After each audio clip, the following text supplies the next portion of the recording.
सच्चिदानंद श्रीपाद भगवान की सच्चिदानंद नंदन भगवान की सच्चिदानंद पांडुरंग भगवान की अवधूत चिंतन श्री गुरुदेव गोपाल कृष्ण भगवान की जय संतन की जय।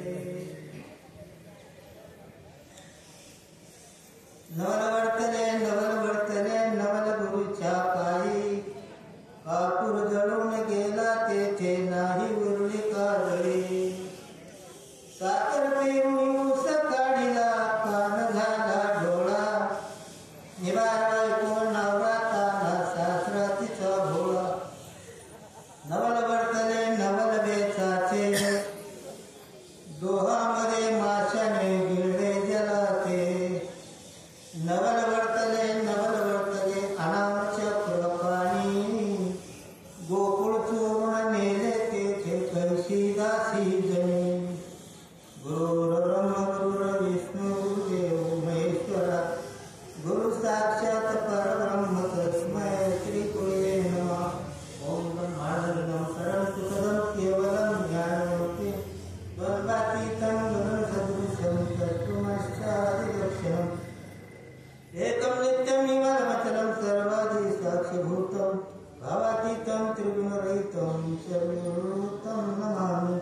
आता माझ्या भावांतरामुखदेवा आर्य भागाचे करतो तुझे नाम उच्चारितो नवल वर्तले नवल गुरुच्या पायी कापूर जळून गेला तेथे नाही उरली काजळी। या ठिकाणी पांडुरंगदादा मडके यांचा प्रगट दिन आणि प्रगट दिनाच्या निमित्ताने हा सकाळपासून हा कार्यक्रम या ठिकाणी चाललेला आहे। प्रवचन कीर्तनही झाली आणि ही शेवटचं प्रवचन माझ्याकडे ही सेवा आलेली आहे आणि थोड्याच वेळामध्ये मी ती सेवेचा बिल आपल्याजवळ हरिपाठाचा झाला नाही का त्यामुळे वक्तेवर कंट्रोल न करता आल्यामुळे आवडलं आता मी ते हरिपाठात धक्का शिरल्याशिवाय राहते आणि त्या निमित्ताने प्रगट दिन म्हणजे काय वेळेस आपण दशक्रविधीचा एक कार्यक्रम असतो आणि वर्षश्राद्धाचा कार्यक्रम असतो त्याचप्रमाणे वाढदिवस किंवा जन्मदिवस असतो परंतु आता जयंती म्हणजे जन्मदिवस येते परंतु जयंती ही देवाची होत असते दुसऱ्याची होत नाही आणि म्हणून काही हुशार माणसांनी हा कार्यक्रम नियोजित करण्यासाठी आता याला नाव काय ठेवायचं जयंतीचं काय म्हणता येत नाही मग प्रगट दिन असं नाव ठेवलं आणि हे कार्यक्रम अशा पद्धतीने एक जयंती म्हणून साजरे केले जातात आणि त्याप्रमाणे पांडुरंगदादाची ही जयंती आपलं प्रगट दिन या ठिकाणी आज साजरा होतोय बऱ्याचशा वर्षापासून चाललेला आहे आणि त्याच्यातून या ठिकाणी त्यांनी आपल्या जीवनामध्ये काय केलं साधकांच्यासाठी आणि म्हणून एवढे साधक म्हणजे या ठिकाणी जमलेले आहे नाही का त्यांना सद्गुरूची कृपा कशी असते ही सर्वांनाच माहिती आणि सर्व प्रवचनातून त्याचा वापर केलेला आहे सर्वांनी त्यांच्या जीवनामध्ये त्यांनी आम्हाला काय केलं त्याचा फायदा आम्हाला काय झाला त्यांची कृपेने आमचं कसं नेतृत्व झालं हे सगळं काय त्या ठिकाणी सांगितलं गेलेलं तर त्याचा भाव झाला असतो त्या भावाप्रमाणे त्यांनी वर्णन केलं आणि पांडुरंगदादा यांचाही माझा खूप जवळचा संबंध होता ते होते तोपर्यंत नाही का त्यांचा कार्यक्रम मी कधी सोडलाच नाही आणि त्यांच्या नंतरही कधी सोडला नाही आणि मी आहे तोपर्यंत सोडणारही नाही कारण त्यांचं जे काही जीवनचरित्र होतं आणि त्या जीवनचरित्रामध्ये फार आगळं वेगळं होतं जीवनचरित्र असं मातीमध्ये बसायचं नाही का अशा पॉशमध्ये त्या गाडीच्या वगैरे असं काही नव्हतं हे आता मला वाटतं मी म्हणून बसलो पांडुरंगदादा असतं ते तर फेकून पण दिलं असतं अशा प्रकारचं त्यांचं ते होतं आणि मला वाटतं श्रीपाद बाबा आणि रामदास बाबा निव्वळ निखळ धर्म कार्यासाठी कार्य करणारा आणि तिसरा महात्मा म्हणजे पांडुरंगदादा याशिवाय दुसरा अजून कुणी जन्माला आला नाही मला वाटतं याच्या पुढे होणार नाही कारण आत्ताची जी वृत्ती पाहिजे हा कधीचा नाही तिथे फार वेगळं होतं आणि त्यासाठी या ठिकाणी सेवेसाठी मी घेतलेला एक अभंग हा जनाबाईचा आहे आणि जनाबाई त्यांच्या अभंगातून सांगिततात की सद्गुरूचा महिमा सद्गुरू त्यांच्या जीवनामध्ये काय करतील सांगता येईल असं अघटित कार्य करून जातात. नवल वर्तले नवल गुरुच्या पाय अभंग जोपाय सर्वांच्या परिचयाचा आहे, अनुभवाचा पण आहे का नाही? असेल मी कदाचित याची कीर्तन मी ऐकली असती, नसेल तरी आपण पाहू जराशी आठवण पाहू, जमलं तर जमलं, नाही जमलं तर सोडून देऊ. आता वेळ फक्त एका चरणाचा सोडवण्याचा राहिलेला आहे, तेवढा पुरता आपल्याला विचार करायचा. आणि सद्गुरू अशा प्रकारचे कृपा करतात की जे मी देहरूप नसून मी आत्मरूप आहे हे सद्गुरू त्या साधकाला नेतात. आणि म्हणून पहिल्या चरणामध्ये सांगितलेले नवल वर्तले नवल विरूच्या पाय कापूर जळून गेला ते नाही बोलली काजळे.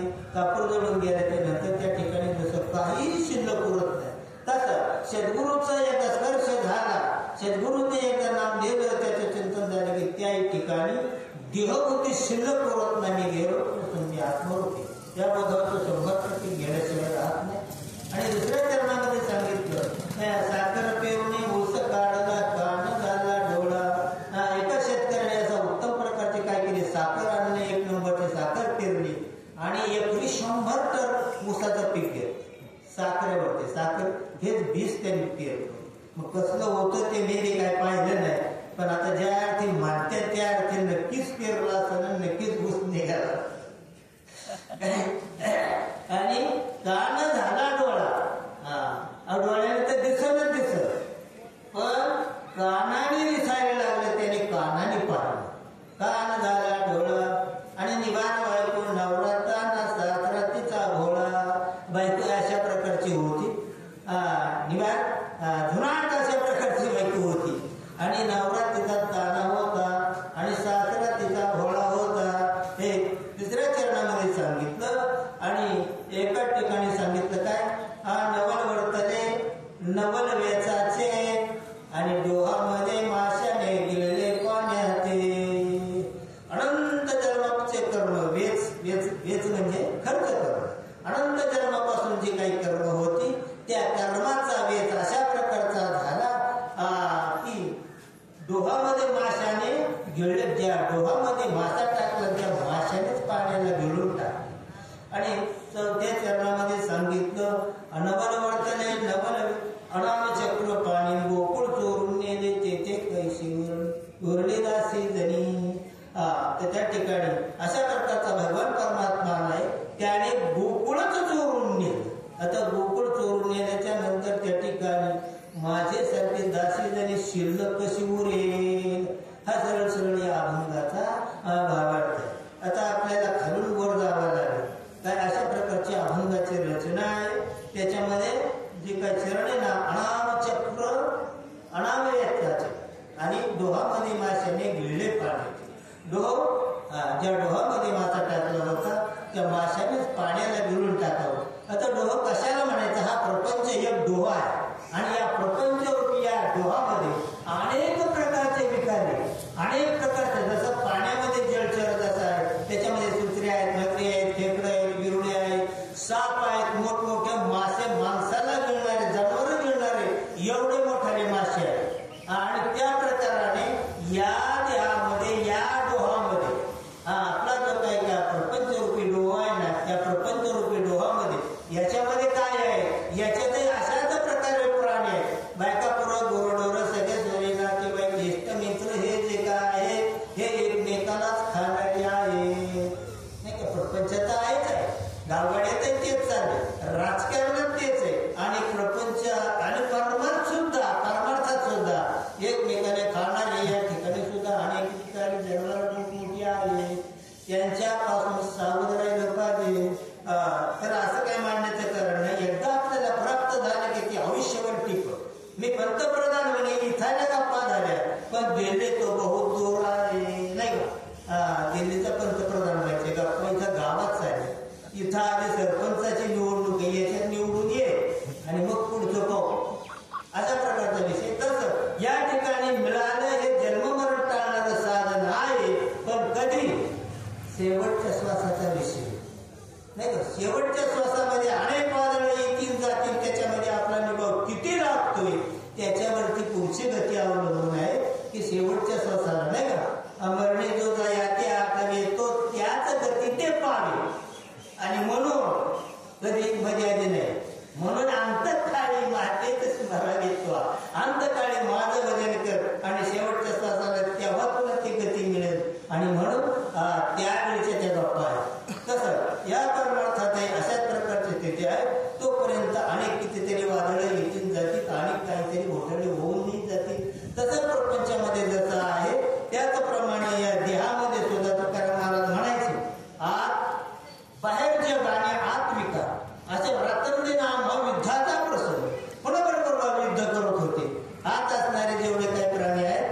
सुद्धा जे काय विकार आहेत त्या विकाराशी युद्ध आपल्याला करावं लागतं आणि त्याच्याशी युद्ध केल्याशिवाय टिकावं लागणार नाही.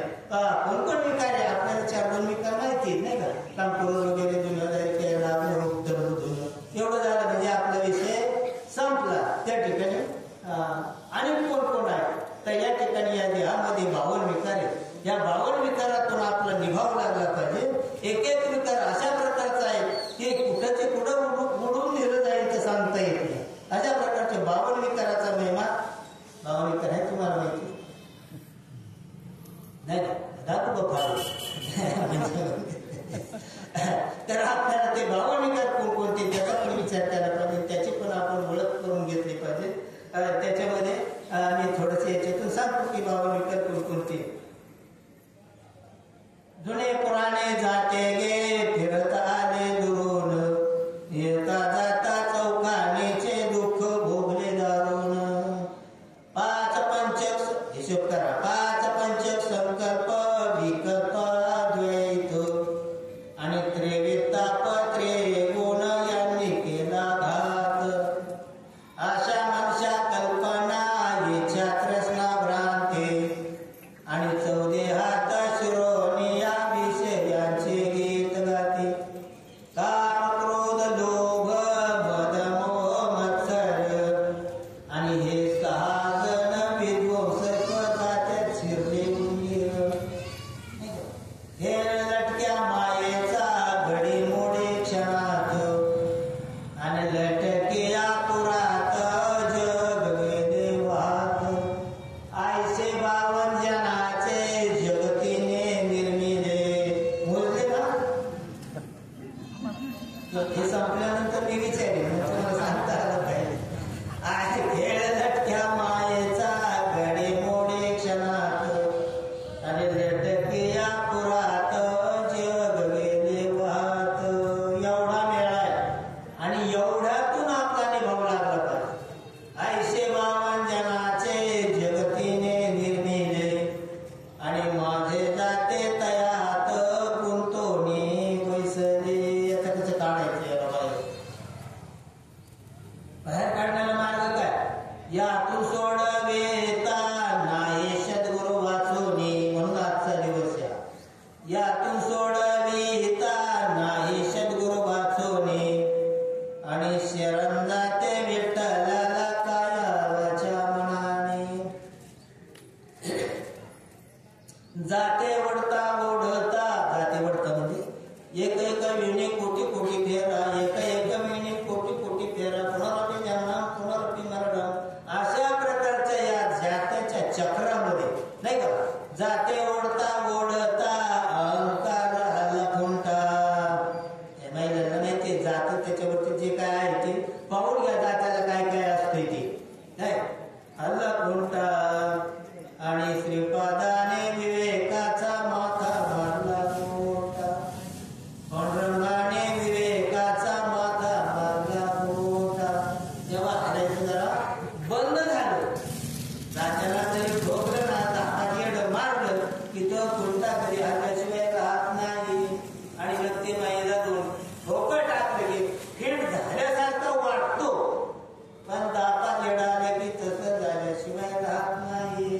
म्हणून पूर्वीची बैल ते माणसं म्हणायचं नाही का तासा आडाला बैल दापावा लागतो दिसा आडाला वाटू दापावी लागते. तेव्हा तासा चालत नाही तर चालत नाही.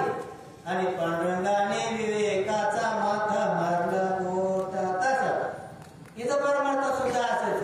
हा जो अहंकारी खुंटा आहे ना हा हल्ल्याशिवाय राहत.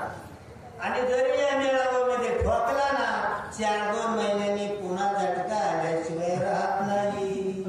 योगीकडं योगीकडं कुणी म्हणतं याच्यापेक्षा अजून आणखी काहीतरी वेगळं आहे.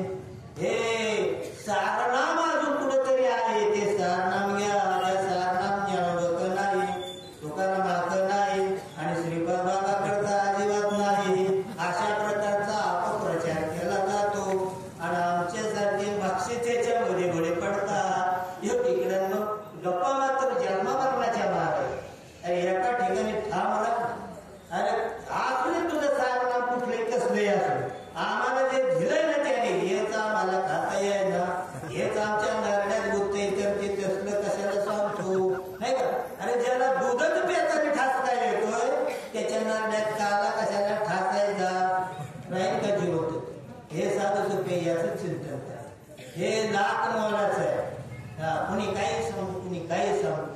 आणि याला सांगितल्या डोहामध्ये माशाने गिळले पाण्यात.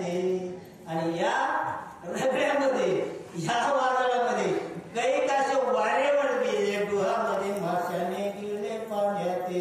मासा कसा पाण्यामध्ये गिळला जातो, कसं पाणी गिळतो? माशाची गती आहे का माहिती? मासा एका बाजूने एका कल्ल्याने पाणी घेतो आणि दुसऱ्या कल्ल्याने सोडतो. बरोबर ना? काय म्हणते? म्हणून मासा आणि माणूस ही एका अवलादीची एका याच्यामध्ये बसतात. ज्याप्रमाणे मासा एका कल्ल्याने घेतो आणि एका कल्ल्याने पाणी सोडतो, तसा माणूस काय करतो? माणूस रूपी मासा सुद्धा अशाच प्रकाराने एका नाकाने श्वास घेतो आणि एका नाकाने सोडतो. आणि म्हणून मासा हा त्या ठिकाणी जाणाऱ्याने उल्लेख केलेला आहे. तो काय करतो? एका बाजूने घेतो एका बाजूने सोडतो. म्हणजे माशाने त्या डोहामध्ये कुणाला पाण्याला गिळून टाकलं, तसं या प्रपंचाच्या रगड्यामध्ये या श्वासामध्ये या माणसाने सुद्धा काय केलं? स्वतःलाच गिळून टाकलं. मी देव आहे, मी देव आहे, बुद्धी द्यायला तयार नाही. आणि अशा प्रकारे त्याची अवस्था झाली. आणि म्हणून या प्रपंचाच्या रगड्यातून या सुटण्यासाठी, या विकारातून सुटण्यासाठी आता सुंदर झाले जाते गे फिरते गरगरा. एकदा खोटा ठोकला, विवेकावरती आणला, त्याच्यानंतर मात्र हे जात काय झालं? सुंदर झालं आता आणि गरगरा गरगरा फिरायला लागलं. उत्तम प्रकार. आणि म्हणून तर या व्यासपीठापर्यंत आलं, नाहीतर येता आलं नसतं. तर किती दिवस सुंदर राहतं हे मात्र सांगता येत नाही. आता आले थोडं, पण तरी बी काय सांगता येत नाही. काय घोटाळा झाला तर नाही का भाऊ? फिरते गरगरा आणि ओव्या गाते श्रीपादाचे उभे राहून द्वारा. नाही का? ओव्या गाते श्रीपादाच्या उभे राहून द्वारात. घरा नाही, दारा नाही, या द्वारामध्ये ज्या वेळेस तो बोध झाला आणि मग मात्र या दारामध्ये सारखे श्वासावरती ध्यान लागलं आणि श्रीपादाचा पांडुरंगाचा नाम उच्चार सुरू झाला. आता काय राहिलं? आयशे दळांदळ येतात आणि पाळी पडले असा पीठ. पाळी वेळी कळते ना, जात्याचा जो घेरा असतो बाहेरचा, त्या ठिकाणी काय असतो? त्याला पाळी म्हणतात. आणि ते दळलेलं पीठ तिथं पडतं. पाळे पडले आसार पीठ आणि ज्ञानकुंचाने झाडोनी या टाकेले काठवटी. आणि जे आसार होतं ज्ञानकुंचाने सद्गुरूंनी जे काय दिलं ना, ते ज्ञान पैगा करवे जरे मन्याथे आणावे तरी संतांच्या भरावे सर्वस्वी. आणि म्हणून ते ज्ञान ज्याने दिलं, त्या ज्ञान रूपी कुंचाने ते सगळं काही काढलं, काठवटी टाकून दिलं. आणि मग मात्र हे जातं मोकळं झालं. भाग गेला, सीन गेला, अवघा झाला आनंद. आणि श्रीपादाच्या वव्या ते श्रीपादाचा दास. अशा प्रकाराने या जात्याची या जात्याची तारा झाली. आणि जोपर्यंत आपलं हे सुंदर धनाबाईने अनुग्रहाच्या नंतर एक जातगाव तयार केलं, नाही का? सुंदर माझे जाते गे फिरते बहुत. पुढं काय?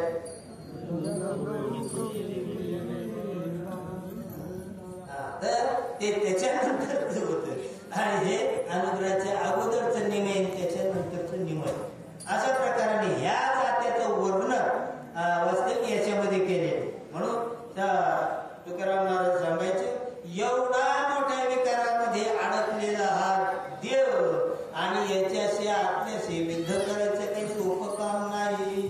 याच्यामध्ये संकल्प विकल्प आहे, मी आणि माझा आहे. 5 पंचक म्हणजे 5 5 25. याच्यामध्ये शब्द स्वच्छ रूप रस आणि गंध 5. याच्यामध्ये भूत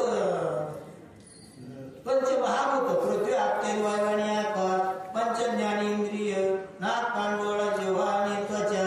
याच्यामध्ये पान आपण या समानाने उदार अंतःकरण अशा प्रकारचे 5 पंचक म्हणजे 5 5. याच्यामध्ये अशा मनशा कल्पना आणि अशा 6 जणी ह्या आणि 6 विकार आणि या 4 देहात तो सूक्ष्म कारण आणि महाकारणामध्ये या सगळ्या काही शिरल्या, या काय बाहेर निघायला तयार नाही आणि यांचं प्रपंचात गाणं यांचंच ऐकून घ्या त्याच्याप्रमाणे जीवाची अवस्था. आणि हे 6 जण 6 विकार जे काम क्रोध लोभ मद मोह मच्छर हे 6 जण जातात विध्वंस करणार. यांना काही कारण लागत नाही. काय उंदीर जसा विध्वंस केला त्याप्रमाणे उंदीर काय एकदा वाटाच्या जर त्या पेटीमध्ये घुसला तर त्याचं काय खायच्या वस्तू आहेत का? काहीच नाही. पण काय तेवढ्याच वाटवलं केल्याशिवाय एखाद्या काय महिन्याच्या एखाद्या त्या साड्यांच्या त्या पेटीमध्ये घुसलेला 50 वर्षाची साड्याची साडी एवढी जपून ठेवलेली तुकडं करून काय पोट घालायची वस्तू आहे म्हणून विध्वंस. घासाचं एवढा तर एक घास खायचा अख्ख्या 4 रात्रभर 4 घासाचं वाटोळं करायचं. एक उसाची कांडी कितीतरी त्याला झाली पण आधी सरी वाटोळं केल्याशिवाय राहणार नाही का? वनेमा मृतिकेचे मंदिर आज शिरले 6 मंदिर गुंफा करते पोखर अशा प्रकारचा हे 6 यांनी वाटोळं केलं. असे हे सगळे किती झाले? 51 झाले. आणि 52 नावी कोण आहे? हे लटक्या मायेचा गडे मोडी क्षणात आणि 52 नावी माय. आणि अशा प्रकारच्या या चक्रामध्ये हा देह सापडलेला आहे आणि यातून सुटायला मार्ग नाही. म्हणून या डोहातून जर बाजूला पडायचं असेल तर हा सद्गुरूला शरण झालं पाहिजे. त्याच्यासाठी हा आजचा दिवस आहे. काय निवार बायको नवरा ताना सासरा तिचा भोळा. निवार बायको म्हणजे अनादी कालापासून ज्या भगवंताने जी माया निर्माण केली ना ही माया म्हणजे जुनाट अशा प्रकारची ही माया आहे आणि ही त्याची पत्नी आहे. आणि नवऱ्याला हिने झोपवलं, नवऱ्याला काही कळू दिलं नाही आणि या जगाची निर्मिती केली. नवऱ्याला तानं बनवलं. नवरा एका बाजूला मुकट पडला नाही का? जसा बापाला एका बाजूला पोर गाडतं सगळं कारभार चालवतं. बापाला विचारलं घुसकेत काय नाही आमचं पोर पाहतंय काय नाही मला काही सांग विचारित त्याचं काय सांगशील बोल. अशा प्रकारची अवस्था याने माया तयार केली. या मायेनेच याला दाखवून नाही का? मगाच्या कसं उदकी झाले बाभळे उदका ते देवी जातुळे किंवा आभाळ आलं ना आभाळानेच आकाशाला झाकून टाकावं ना असं वाटतं. आकाश जिथं नाही मी म्हणलं तसं करणार नाही. माझ्या वेळेस वाटतात. तुम्ही जरी कसं केलं असं तर मी वेळच पडणार. आणि म्हणून अशा प्रकाराने या मायेत निवार बायको आणि सासरा तिचा भोळा म्हणजे भावला भोळा भाव नाही का? भाव भोळाच असतो भोळा भाव असा प्रकारचा यांचा परिवार माया आणि नवरा आणि सासरा भोळा. म्हणून परमार्थामध्ये भोळा भावला नाही का? आणि पदप्राप्ती भोळ्या भाविकाशी अभिमानी अशी गर्भवास नाही का? आपल्याला पुढे जायचे थोडस मी दाखवून घेतो. पडू द्यायचं नाही पडू त्याला मी तरी काय. साखर पेरून ऊस काढीला काढ झाला डोळा. साखर पेरली आणि ऊसाचं पीक काढलं आणि ते 100 टन भरलं. आम्ही बी शेतकरी आहोत असं होतं का? मग जनावराला काही कळतं का नाही? थोडं काढतात काय ते पण काय काढावं का? आम्ही ऐकून घेतो पण काही सांगावं त्यांनी बरोबर सांगितलं पण आमचं मात्र काय झालं ते आम्हाला ते करायला तयार नाही. आणि म्हणून आम्हाला भ्रम होतं की संतांनी काही बी गेले अतिशक्तीने काही बी भारोडे केल्या वळसणीचं पाणी आढ्याला गेलं असं कुठं झालंय का? काय एक ना झालं काम होतं का नव्हतं? याला उलटा टांगला खाली जर पाण्याच्या एखाद्या मुठं बनवलं ना तर गाटा पाणी पितो आणि पार पाणी तिथपर्यंत जातं. कितीची मोटर लावली बरं तिथं पाणी खेचायला नाही उलचणीचं पाणी जाता आढळलं. समुद्र किती खोले समुद्र कुठं आला आणि समुद्रातून पाणी कुठं गेलं? वाफेच्या रूपाने वर गेलं याचा ढगात रूपांतर झालं आणि वळचणीचं पाणी आढ्याला गेलं. आणि समुद्राचा उगम कुठून झाला?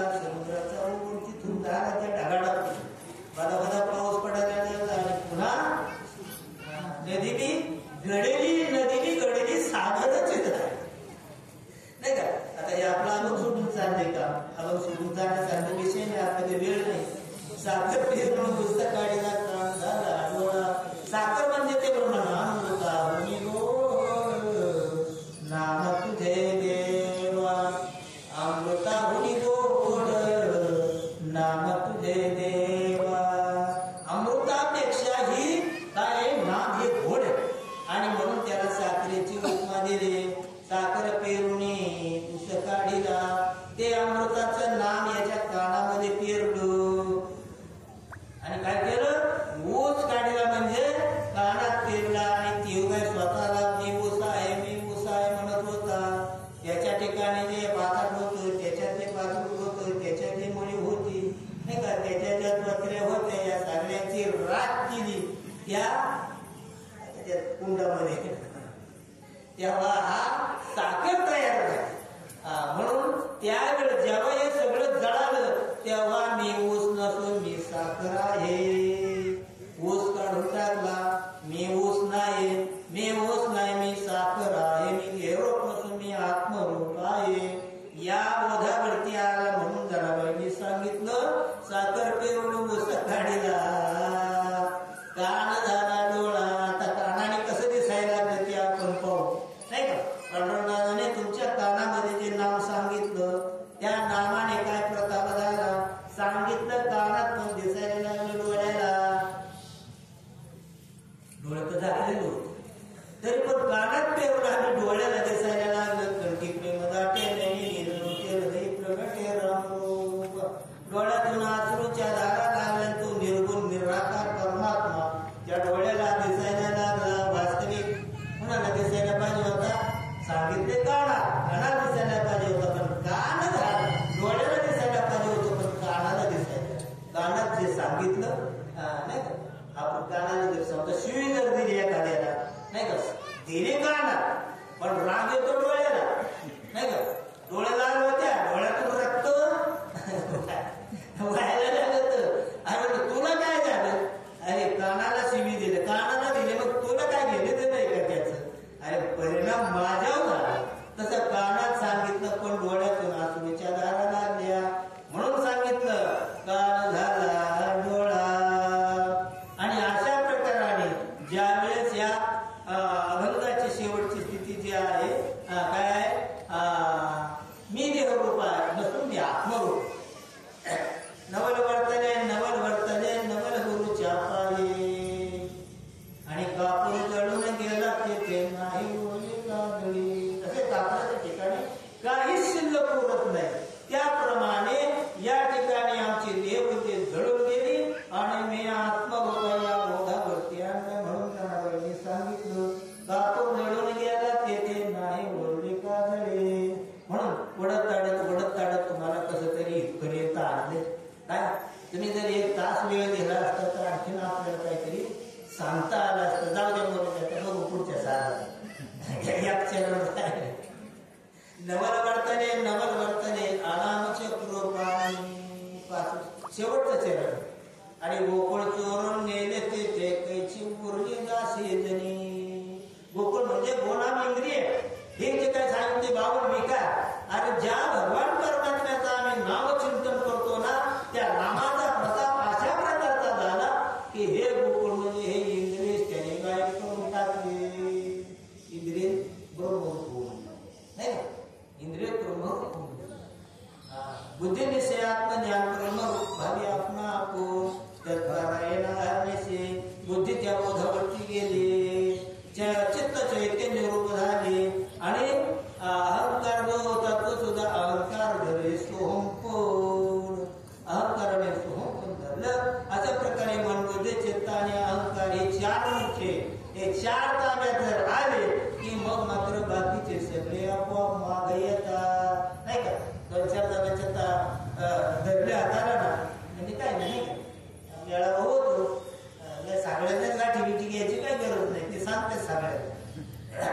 आणि अशाच प्रकाराने ज्या वेळेस जनाबाईंनी सांगितलं की माझी जी काही इंद्रिय जी होती इकडं तिकडं सैरा वैरा धावत होते, सैरा वैरा पडत होते, मला आवडत नव्हते.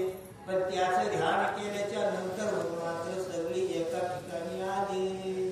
आणि एका ठिकाणी आली म्हणजे माझं देह गोकुळ चोरून नेलं, मी देहच नाही, मी शिल्लक उरली नाही देहाने. आणि मग त्याचे कैची दासी जणे, आणि तिथे कशाचे जणीचं नाव नाही, जणी म्हणजे मीच देव आहे. आणि तेच या महात्म्याने 3 जणांनी सांगितलं, तुम्ही देवचा आहात, इकडे तिकडे काय पुढे पडू नका. आणि अशा प्रकारे जनाबाईने या अभंगाचं निरूपण केलं आणि ते थोडक्यात त्याचा मी भावार्थ सांगण्याचा प्रयत्न केला. माझी प्रवचनाची वेळ संपून गेलेली, तरी पण थोडस अतिक्रमण झालंच असं नाही का, जायला तुम्हाला पण ध्यान राहिली त्याला कंट्रोल करीत एक तू फक्त तास बोलतो तरी तुम्ही काही बोलायला तयार नाही, कशी प्रवचन होत. आणि मग विशेष प्रवचन त्याचा काय विशेषच ढोरली जाईल. म्हणून या ठिकाणी हा प्रगट दिने आणि प्रगट दिनाच्या निमित्ताने तुम्ही सर्वजण या ठिकाणी जमलात. हे पांडुरंगाची कृपा आहे, त्यांचं उपकाराची ओळख, तुम्हाला उपकाराची ओळख अपकाराने करायची. आणि दुर्जनाचा सहवास सज्जनानुटी संकटात, अशा प्रकारे म्हणून शक्यतो दुर्जनाचा सहवास करायचा. एक छोटासा 2 मिनिटाचा दृष्टांत होतो. एक खरं मोठं आंब्याचं झाड होतं, 50 फूट उंचीचं होतं. हे आंब्याचे सगळे त्याच्या झाडावर चढ बघ सारी गावं 5-25 गावं दिसायची सगळं. आणि अशा प्रकारे त्या झाडाचं नाव लौकिक सगळीकडे झालं. आंबे भले 2-3 हजाराने घ्यायचे त्याच्या टायमाला, मला कुठे घ्यायचे पण निघत होत. आणि अशा प्रकारे ते निघत असतात 2-4 गावातले 5-25 गावातले लोक तिथे यायचे. ती आंबानी आली, ती साखरेवाने गोड आंबा. आणि कालांतराने काय झालं, त्या ठिकाणी एक कावळीचं रोपटं उगवलं. ते कावळीचं रोपटं उगवल्याच्या नंतर ते वर चढायला पायाचं, आणि वर चढायला गेले एखाद्या पानाला चिकटली, तो वाढता झटकायला की ती खाली पडायची. असा बराच दिवस कार्यक्रम चालला होता, पण तिला काय वर चढता येईल. त्या आंब्याने पाहिजे म्हणजे काय होत आहे तुझं, काय चाललंय. म्हणजे बाबू म्हणला, तू इतका वर उंच वाढलास आणि अजूनही वाढत झाला, असं आहे तरी काय वर म्हणलं. तुला काय करायचं नाही, तू इथं खाली मातीत पडले, तिथं वर गेल्यावर कळलं म्हणजे अरे आपण जग दिसतंय म्हणजे एवढं मोठं जग विश्व व्यापक. अशा प्रकारचे 5-50 गावं दिसतात. दररोज तो आनंद मला म्हणजे मिळते. अरे म्हणजे मला मी तो आनंद पाहू नये, तो या झाडाचं काम आहे का, कोणाचे काम नाही ते. त्याला आंब्याचं झाड होतं, आंब्याचं झाड झाल्यावर कळतं. अरे पण म्हणजे मी जरी कावळीचा असेल ना तरी पण तो जर मला आधार जर दिला ना तर मी नक्कीच तुझ्याप्रमाणे मला सुद्धा जग पाहते. बरं चालेल, पण लेवर नाही शेंड्याकडे जाऊन माझी मी पुन्हा खाली. आणि मग त्यांनी काय केलं, त्या आडा टाकला त्या शेंड्याला, कोणाच्या आंब्याच्या एका फांदीला आडा टाकला. आणि हळूहळू त्याचे ते तणावे चिकट वर. आणि काय तुला ते नाही म्हणजे अजून कुठून मिळाड देत नाही, एवढ्यात काय दिसायचे म्हणजे येऊ दे ना मला अजून पण. असं करता करता करता त्या आंब्याचं अख्खं झाड त्या कावळीच्या ढापाने व्यापलं. असं फळाला ते पिळं घालून असं करतूच पडलं मनगटावानी, एवढा अडकून गेलं. आणि जाता जाता कावळीचा एवढा मोठा ठोक त्या झाडाच्या वर निघाला. त्या कावळीने त्या झाडाचं अस्तित्व संपलं. ते म्हणायला लागलं की अगं ताई आता खाली उतरणं म्हणजे मला कसं तरी झालं, या पाय मोडायला लागल्या, इतकं करतो तापत आहे मला, तू काही सोडायला तयार नाही. भाऊ म्हणले मी काय आता आंब्यावर खाली उतरायला आले नाही.